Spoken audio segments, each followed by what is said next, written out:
Today I'm taking a look at the ThermoMaven F1.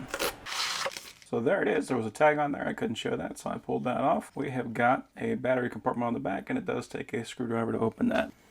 So that takes a single AAA battery. It does come with one in the package.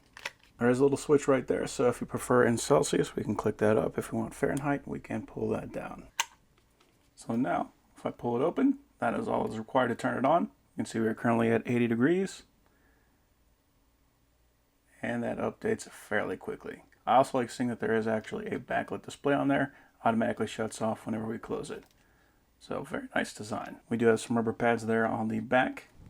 That is magnetic, so you can go ahead and take that guy and stick that right to the refrigerator whenever we are done. It does come with a certificate of calibration, so we know that somebody actually looked at this to make sure that it was accurate. And we can see the test was 212. It gave a reading of 212, and a temperature of 32 degrees Fahrenheit gave a reading of 32 degrees Fahrenheit, so that is right on the mark. The instructions say that the probe body is good for -4 to 122 degrees Fahrenheit, so that means that you do not want to just take this thing and stick it in the stove with the meat. But it is capable of reading -58 to 572 degrees Fahrenheit. So we are at 151, 152. That is plenty, 153. Nice and quick reading on this guy as well. So now we can just add that guy to the collection. That is a very nice little meter.